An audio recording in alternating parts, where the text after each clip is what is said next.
The wind in Dry Willow always carried dust, secrets, and sometimes the sound of a woman crying. Jed Callahan wasn't the type to meddle. He ran his ranch quiet and alone, kept to himself since the war had taken half his leg and all his reason to smile. Folks called him the quiet rancher, and he liked it that way. That was, until she came. Her name was Anna. Slim thing, too thin for a woman working kitchens and laundry. She'd arrived on the stagecoach one sunburned morning, with no husband, no luggage, and a fresh bruise blooming under her left eye. Jed noticed it but didn't ask. He wasn't one to pry. He'd simply nodded and said, "The back door sticks, and the rooster bites." She nodded back. "I've been through worse, sir." And that was all they said that day. Weeks passed. Jed watched from a distance, always respectful, always silent, as Anna scrubbed his floorboards, chopped vegetables in the kitchen, and occasionally winced when lifting heavy buckets. She never spoke of her past. But she kept her hair pinned too tight, flinched when the wind slammed the door, and walked with a limp she tried to hide. Jed saw it one morning. She thought he wasn't looking, but her right foot dragged just slightly, her hand pressed to her ribs as she carried a water bucket. "Anna," he said gently, "you huttin'?" She froze. For a heartbeat, Jed thought she might bolt. But she straightened, her voice too steady. "Just a slip on the step. I'm fine." But he saw her hand tremble.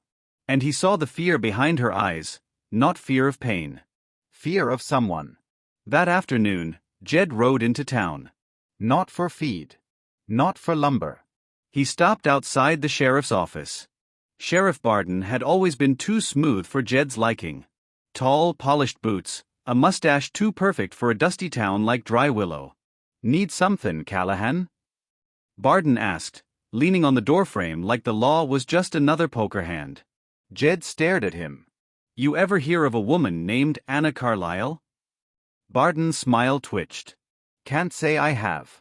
"Why?" Jed shrugged, playing it easy. "Hired a maid. Limping a bit. Figured maybe she had family round here." Barden's eyes narrowed, just slightly. "Don't believe she does." "Dry Willow don't take to strangers." Jed tipped his hat. "Neither do I." He turned and left, but Barden watched him right off. Jed felt it like a branding iron between the shoulder blades. That night, Anna left her tray outside his door as usual. But tucked beneath the biscuit plate was a folded note. "He's here. I saw his boots by the back porch. I know that polish. Please don't ask questions. Please don't send me away." Jed read the note twice. Then a third time. Then he locked the front door and took his rifle down from the mantel. The next morning, Anna pretended nothing had happened. She limped more than usual. Her lip had a small split she tried to cover with her apron. Jed said nothing. But he made her tea. Sat across from her at the kitchen table. Watched her try not to cry when she sipped. "Anna," he said finally, "you don't have to tell me nothin'. But you do need to know, if someone's hurtin' you, they don't get to keep doin' it." Her eyes filled so fast, she had to turn away. I was married once," she whispered. "Not proper." He was a lawman. Respected. "People thought I was lucky." She laughed, bitter and sharp. He liked to hurt quiet. Places no one could see. Jed's hand clenched on the table. "I ran," she said. "I didn't take anything but a silver locket and $2. Changed my name. Hid. I thought maybe here, no one would recognize me. But those boots, he's found me again." Jed stood slowly. "You stay here. I'll be back." Anna grabbed his sleeve. "He's the sheriff, Jed. You can't fight him." He looked at her, and his voice was quiet steel. "Ma'am, I've killed men for less than what he's done to you." That afternoon, Dry Willow was silent as Jed strode into town. He didn't knock this time. He kicked the sheriff's door open. Barden spun around from his desk. "Callahan. What in hell?" Jed raised the rifle. "You lay a hand on that woman again, and I'll put you in the dirt, badge or no." The room went still. Barden reached slowly for his revolver. Jed cocked the hammer. "Don't." Barden sneered. "You got no proof, rancher." Just the word of some runaway WH. Jed fired. The bullet hit the desk, splintering wooden inch from Barden's hand. Silence slammed into the room. I fought in the war, Jed said calmly. You think I care about one more bullet? Outside, townsfolk gathered, murmuring. Deputies flinched from alleys, unsure who to help. Barden's voice trembled now. You just made a mistake. Jed lowered the rifle. I'd rather be a mistake than a coward. Then he left. Word spread faster than wildfire.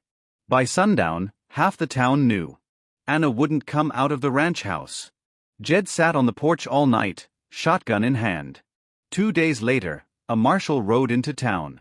Anonymous telegram, it seemed. Tip about a sheriff with priors in 2 counties and a dead wife no one had dared to question. Anna stood on the porch steps when the badge came for Barden. She watched as the man who had haunted her was led away in irons, his protests drowned by whispers from the crowd. She trembled. Jed put a hand on her shoulder. It's over, he said softly. No, she whispered. It's just beginning. In the weeks that followed, the town changed. A new sheriff was elected. One who'd fought for land rights and didn't take bribes. Jed offered Anna a place to stay, indefinitely. But not as a maid. You've had enough people owning your time, he said. Stay because you want to. Anna stared at the fields beyond the ranch, golden under the setting sun. She looked at the man beside her, quiet, steady, kind in the way only someone who had suffered could be. I think I do want to, she said. Months passed. Jed built a second room onto the house. Anna filled it with flowers she grew herself. She read by firelight, learned to ride, and smiled more often. One winter morning, as frost clung to the windows, Jed came into the kitchen holding a small carved box. Inside was her silver locket, polished and safe. I fixed the clasp, he said, blushing slightly. Anna opened it. Inside were 2 photos, one of her as a child, and one of them together on the porch, taken by a passing peddler. Her hands shook. How did you get this? I asked around, Jed said. People talk when you show up with purpose. She closed the box and looked up at him. I never thought I'd be safe again, she said. He stepped closer. You are now. They married in spring. Quietly. No church bells, no big crowds. Just sunflowers, a breeze, and vows whispered by the river. The sheriff's office, once a place of fear, now held justice. And the ranch, once silent as a grave, pulsed with new life. Anna no longer limped. And Jed no longer walked alone. In Dry Willow, the wind still carried dust. But now, it carried music too. A guitar on a porch. A woman's laugh. A life rebuilt from the ashes of fear, shaped into something stronger. Something like love.